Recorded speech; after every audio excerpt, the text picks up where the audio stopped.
Iron Lady, Madam Jhana.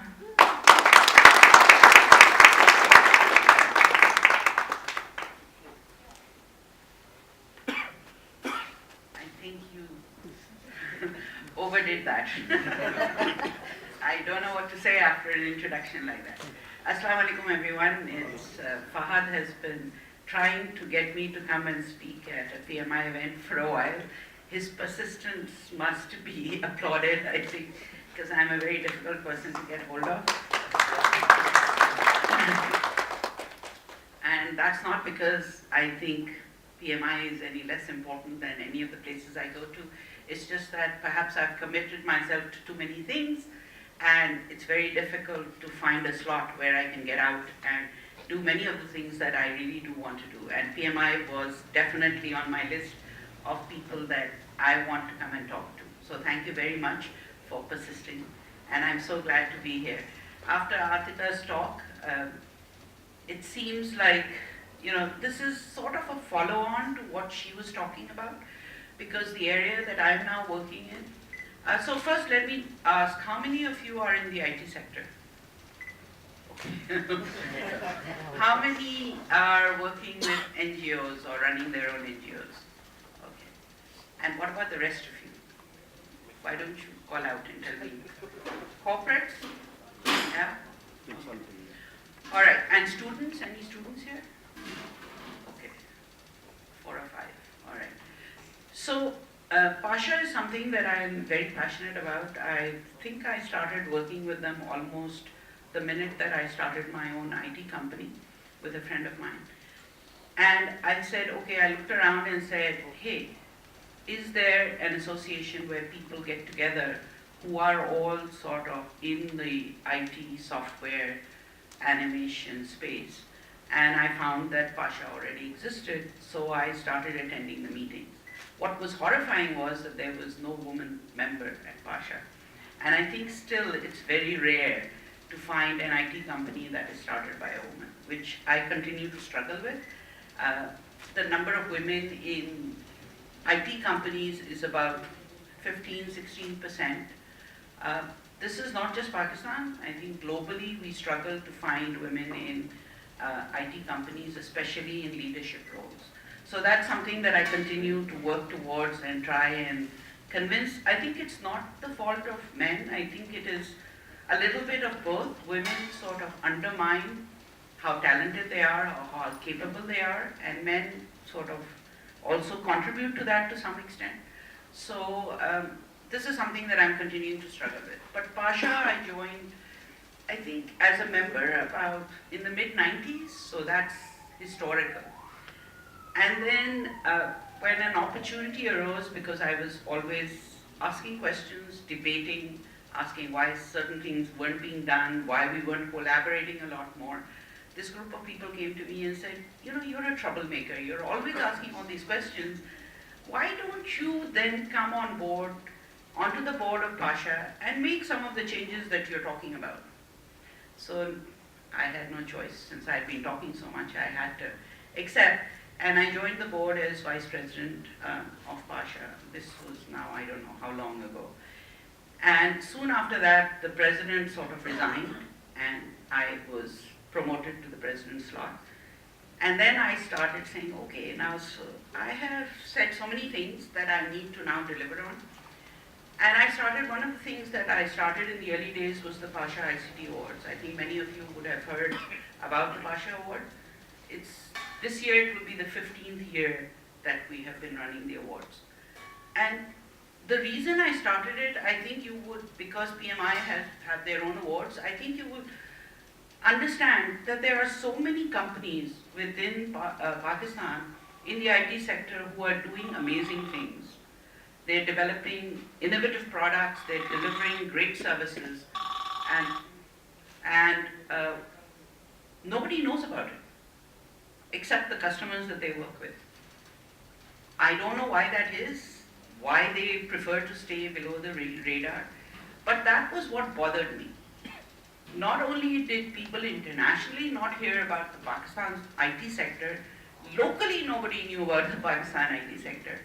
And so that was why I said, okay, if we start this initiative, we will recognize the best in software and services in the Pakistan IT sector, and we will celebrate it, and when we celebrate it, people will hear about it, and when people hear about it, not only locally but also internationally, maybe something will begin to happen.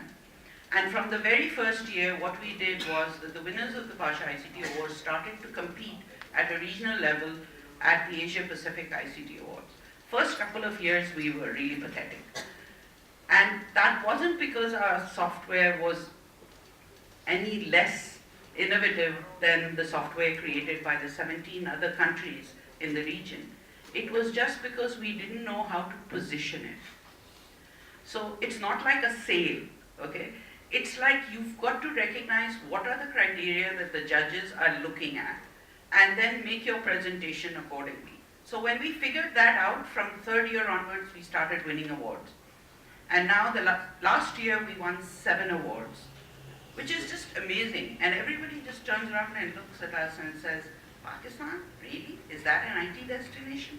So I'm very happy about that. That's one of the greatest pride I have in working at Pasha. And now everybody, and I didn't do it alone. Nobody does it alone. It has to be a collective group of people who are contributing towards an initiative that makes it happen. And lots of people within Pasha helped me. Lots of people got involved. The participants as well got involved and actually applied. And so it became really one of those things that I look forward to every year. Also engaging with government to make sure policies that are conducive to the interests of the IT sector. You know, the IT sector is undermined by policymakers because they do not understand what IT can do for this country. So we started talking to them. You know, we can complain all we like, but if you don't do anything about it, then you shouldn't expect any change. So we started engaging with them, started talking to them about what IT has done for other countries in the region. And we aren't there yet. I mean, we still have challenges as far as policymakers are concerned, but we have achieved quite a bit. There are certain people in government, in parliament, who have supported us and who have made some of the changes that are required. Now we have an office, we have a Secretary General in Islamabad, so that engagement can continue to happen.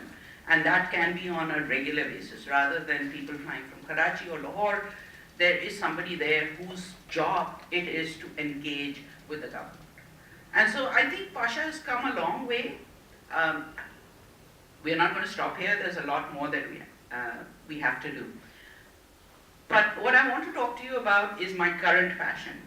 So 3 years ago, I decided, okay, so the IT sector has to grow. One of the ways to grow the IT sector is to help the companies that exist and that are doing work in the country.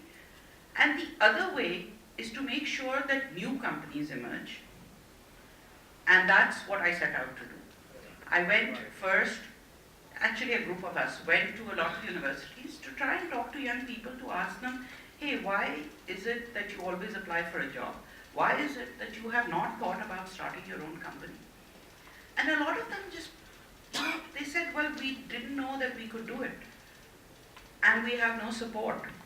You know, we don't have mentors, we don't have counselors who help us understand how to turn what we are thinking about as a tech idea into a business. So then our mission was clear, that we had to create a space where young people who wanted to start businesses would come to us and we could help them through mentoring, through